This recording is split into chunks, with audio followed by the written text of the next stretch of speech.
Chapter 10: Social Influence of Christianity. Having considered the effects of Mohammedanism on doctrinal Christianity, there are no traces of similar effects on doctrinal Mohammedanism.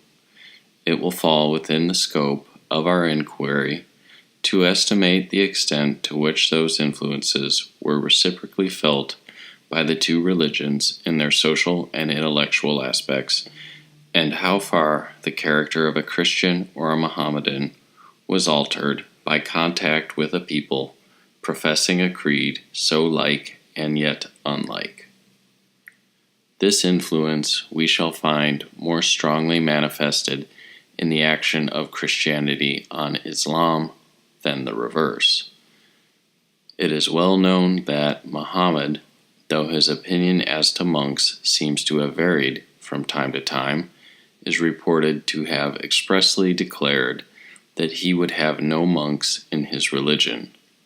Abu Bakr, his successor, if Gibbon's translation may be trusted, in his marching orders to the army, told them to let monks and their monasteries alone.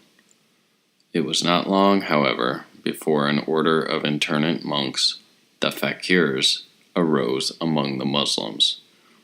In other parts of their dominions, these became a recognized and in some ways privileged class, but in Andalusia they did not receive much encouragement, though they were very numerous even there. Most of them, says the Arabian historian, were nothing more than beggars, able but unwilling to work. This remark, however, he tells us, must not be applied to all, for there were among them men who, moved by sentiments of piety and devotion, left the world and its vanities, and either retired to convents to pass the remainder of their days among brethren of the same community, or, putting on the darwaza and grasping the fakir's staff, went through the country begging a scanty pittance, and moving the faithful to compassion by their wretched and revolting appearance. That Muslim monkeries did exist, especially in rather later times, we can gather from the above passage and from another place, where a convent called Zawatu la-Malruk, the convent of the burnt, is mentioned. On that passage, De Gayangos has an interesting note, in which he quotes from an African writer an account of a monastic establishment near Malaga. The writer says, "I saw on a mountain, close to this city, a convent, which was the residence of several religious men living in community, and conversant with the principles of Sufism. They have a superior to preside over them, and one or more servants to attend to their wants. Their internal regulations are really admirable. Each fakir lives separately in a cell of his own, and meets his comrades only at meals or prayers. Every morning at daybreak the servants of the community go round to each fakir, and inquire of him what provisions he wishes to have for his daily consumption. They are served with 2 meals a day. Their dress consists of a coarse woolen frock, 2 being allowed yearly for each man, 1 for winter, another for summer. Each fakir is furnished, likewise, with a regular allowance of sugar, soap to wash his clothes, oil for his lamp, and a small sum of money to attend the bath. All these articles being distributed to them every Friday. Most of the fakirs are bachelors, a few only being married. These live with their wives in a separate part of the building, and are subject to the same rule, which consists in attending the 5 daily prayers, sleeping at the convent, and meeting together in a lofty vaulted chamber, where they perform certain devotions. In the morning, each fakir takes his Quran and reads the first chapter, and then that of the king, and when the reading is over, a Quran, previously divided into sections, is brought in for each man to read in turn until the whole is completed. On Fridays and other festivals, these fakirs are obliged to go to the mosque in a body, preceded by their superior. They are often visited by guests whom they entertain for a long time, supplying them with food and other necessaries. The formalities observed with them are as follows.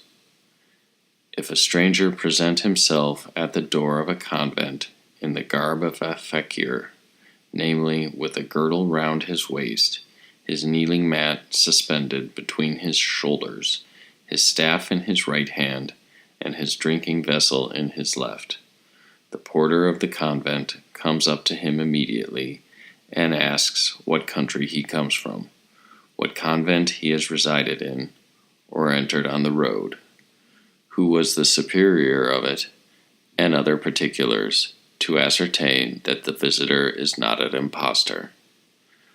This convent was plentifully endowed with rents for the support of its inmates, for besides the considerable revenue in lands which was provided by its founder, a wealthy citizen of Malaga, who had been governor of the city under the Almohades, pious men are continually adding to the funds, either by bequests in land or by donations in money.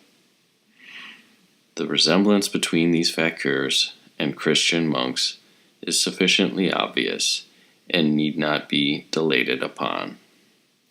And though this particular convent was established at a later time, we cannot doubt that the influence which produced such a modification of the very spirit of Islam must have made itself felt much earlier. This is apparent in the analogous case of Muslim nuns, as a passage from an Arab writer seems to show, where it is said that the body of the Moorish king Gawar, 1030 to 1043, was followed to the grave even by the damsels who had retired into solitude. But, over and above copying the institutions of Christianity, Islam shows signs of having become, to a certain extent, pervaded with a Christian spirit. It is easy to be mistaken in such things, but the following anecdotes are more in keeping with the Bible than the Quran. Hisham I, 788 to 796, in his last words to his son, Hakam I, said, "Consider well that all empire is in the hand of God, who bestoweth on whom he will, and from whom he will he taketh it away. But since God hath given us the royal authority and power, which is in our hands by his goodness only, let us obey his holy will, which is no other than we do good to all men, and in especial to those placed under our protection. See thou therefore, O my son, that thou distribute equal justice to rich and poor, nor permit that any wrong or oppression be committed in thy kingdom, for by injustice is the road to perdition. Be clement, and do right to all who depend upon thee, for all are the creatures of God." The son was not inferior to the father, and capable, as the following story shows, of the most Christian generosity. One of the fakirs who had rebelled against Hakam, being captured and brought into the presence of the king, did not shrink in his bigotry and hate from telling the Sultan that in hating him he was obeying God. Hakam answered, "He who bid thee, as thou sayest, hate me, bids me pardon thee. Go and live in God's protection." Prone as the Mohammedans were to superstition, and many as are the miracles and wonders which are described in their histories, it must be acknowledged that their capacity for imagining and believing in miracles never equaled that of the Christian priests in the Middle Ages. We hear indeed of a vision of Muhammad appearing to Tarik, the invader of Spain, of a miraculous spring gushing forth at the prayer of Akbar ibn Nafir, of the marvelous cap of Omar, of the wonders that distinguished the corpse of the murdered Hossein, of the vision showing the tomb of Abu Ayyub, but nothing that will bear a comparison with the invention of St. James' body at Ira Flavia, nor the clumsy and unblushing forgery of relics at Granada in the year of the Armada. Yet the following story of Baki ibn Makhild from al-Qushayri reminds us forcibly of similar monkish extravagancies. A woman came to Baki and said that her son, being a prisoner in the hands of the Franks, she intended to sell her house and go in search of him, but before doing so she asked his advice. Leaving her for a moment, he requested her to wait for his answer. He then went out and prayed fervently for her son's release, and telling the mother what he had done, dismissed her. Some time after, the mother came back with her son to thank Baki for his pious interference, which had procured her son's release. The son then told his story. I was the king's slave, and used to go out daily with my brother, slaves to certain works on which we were employed. One day, as we were going, I felt all of a sudden as if my fetters were being knocked off. I looked down to my feet when, lo, I saw the heavy irons fall down, broken on each side. The inspector naturally charged him with trying to escape, but he denied on oath, saying that his fetters had fallen off without his knowing how. They were then riveted on again with additional nails, but fell off again. The youth goes on. The Christians then consulted their priests on the miraculous occurrence, and one of them came to me and inquired whether I had a father. I said, No, but I have a mother. Well then, said the priest to the Christians, God no doubt has listened to her prayers. Set him at liberty, which was immediately done. As a set-off to this, there is a remarkable instance of freedom from superstition, recorded of King Al-Mandur, 881 to 882, on the occasion of an earthquake, the people being greatly alarmed, and looking upon it as a direct interposition of God. This enlightened prince did his best to convince them that such things were natural phenomena, and had no relation to the good or evil that men did, showing that the earth trembled for Christian and Muslim alike, for the most innocent as well as the most injurious of creatures, without distinction. They, however, refused to be convinced. This independence of thought in Al-Mandur was perhaps an outcome of that philosophic spirit which first showed itself in Spain in the reign of this sultan's predecessor. The philosophizers were looked upon with horror by the theologians, who worked upon the people, so that at times they were ready to stone and burn the free thinkers. The works of Ibn Masara, a prominent member of this school, were burnt publicly at Cordova, and the great Almanzor, though himself, like the great Caesar, indifferent to such questions, by way of gaining the support of the masses, was ready, or pretended to be ready, to execute one of these philosophers. At length, with feigned reluctance, he granted the man's life, at the request of a learned faqih.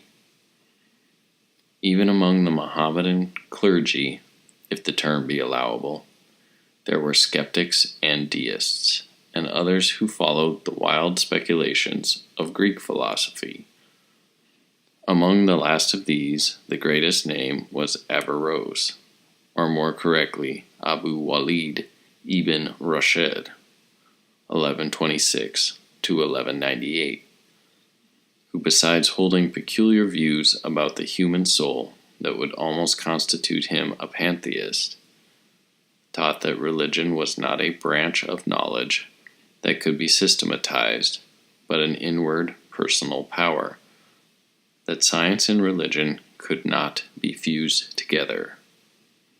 Owing to his freedom of thought, he was banished to a place near Cordova by Yusuf Arab Yaqub in 1196. He was also persecuted and put into prison by Abdul Mu'min, son of al-Mansur, for studying natural philosophy. Another votary of the same forbidden science, Ibn Habib, was put to death by the same king. Side by side with, and in bitter hostility to, the earlier freethinkers lived the faqihs or theologians. The Andalusians originally belonged to the Mohammedan sect of al-Azzi, 711 to 774, whose doctrines were brought into Spain by the Syrian Arabs of Damascus, but Hisham I, on coming to the throne, showed his preference for the doctrines of Malik ibn As, and contrived that they should supplant the dogmas of al-Azzi. It may be that Hisham I only showed a leaning towards Malik's creed without persuading others to conform to his views, but at all events the change was fully accomplished in the reign of his successor, Hisham I, by the instrumentality of Yahya ibn Yahya, al-Saythi Abu Marwan Abdulmalek ibn Habib, and Abdallah Zayad ibn Abdurrahman al-Akmi, three notable theologians of that reign. Yahya returned from a pilgrimage to the east in 827 and immediately took the lead in the opposition offered to Hisham I on the ground of his being a lax Muslim, but in reality because he would not give the faqihs enough power in the state. In the reign of Muhammad in 852, these faqihs had become powerful enough to impeach the orthodoxy of a well-known devout Muslim, Abu Abdurrahman ibn Makli, but the Sultan, with a wise discretion, as commendable as it was rare, declared that the distinctions of the ulema were cavils, and that the expositions of the new traditionists conveyed much useful instruction and inculcated very laudable practices. Efforts were made from time to time to overthrow this priestly ascendancy, as notably by the Ghazali, the vivificator, as he was called, of religious knowledge. This attempt failed, and the rebel against authority was excommunicated. Yet the strictly orthodox party did not succeed in arresting to any appreciable extent the progress of the decay which was threatening to attack even the distinctive features of the Mohammedan religion. It is a slight indication of this that the peculiar Muslim dress gradually began to be given up, and the turban was only worn by faqihs, and even they could not induce the people to return to a habit once thought of great importance. But in other and more important respects, we can see the disintegrating effect which intercourse with Christians had upon the social institutions of the Quran. Wine, which is expressly forbidden by Muhammad, was much drunk throughout the country, the example being often set by the king himself, Hakam I, seems to have been the first of these to drink the forbidden juice. His namesake, Hakam II, 961 to 976, however, set his face against the practice of drinking wine, and even gave orders for all the vines in his kingdom to be rooted up, an edict which he recalled at the instance of his counselors, who pointed out that it would ruin many poor families and would not cure the evil, as wine would be smuggled in or illicitly made of figs or other fruit. Hakam consequently contented himself with forbidding anew the use of spirituous liquors in the most stringent terms. Even the faquis had taken to drinking wine, and they defended the practice by saying that the prohibition might be disregarded by Muslims who were engaged in a perpetual war with infidels. Music was much cultivated, yet a traditionary saying of Muhammad runs thus: "To hear music is to sin against the law. To perform music is to sin against religion. To enjoy music is to be guilty of infidelity." Abdurrahman II, 822 to 852, in especial, was very fond of music, and gave the great musician Ziryab, or Ali ibn Nafi, a home at his court, when the latter was driven from the east by professional jealousy. Strict Mohammedans always protested against these violations of their law. The important sect of Hanbalites, in particular, like our own Puritans, made a crusade against these abuses. They caused a great commotion in the 10th century in Baghdad by entering people's houses and spilling their wine, if they found any, and beating the singing girls they met, and breaking their instruments. The wearing of silk, which had been disapproved of by Muhammad, became quite common among the richer classes, though the majority do not seem to have indulged themselves in this way. The prohibition of sculptures representing living creatures was disregarded. We find a statue raised to Abdurrahman's wife, Zahra, in a palace built by Abdurrahman III in honor of his beloved mistress. Images of animals are mentioned on the fountains, and a lion on the aqueduct. We also hear of a statue at the gate of Cordova. The Spanish Arabs even seem to have given up turning towards Mecca, for what else can we infer from a fact mentioned by an Arab historian that Abu Aboyad was called Sahibu al-Qibla as a distinctive nickname, because he did so turn. A reformer seems even to have arisen who wished to persuade his co-religionist to eat the flesh of sows, though not of pigs or boars. There is good reason to suppose that all this relaxation of the more unreasonable prohibitions of the Quran was due to contact with a civilized and Christian nation, partly in subjection to the Arabs, and partly growing up independently, side by side with them. But in nothing was this shown more clearly than in the social enfranchisement of the Muslim women, whom it is the very essence of Muhammad's teaching to regard rather as the goods and cattle than as the equals of man, and also in the introduction among the Muslims of a more Christian conception of the sacred word, love. Consequently, we become accustomed to the strange spectacle, strange among a Mohammedan people, of women making a mark in the society of men, and being regarded as intellectually and socially their equals.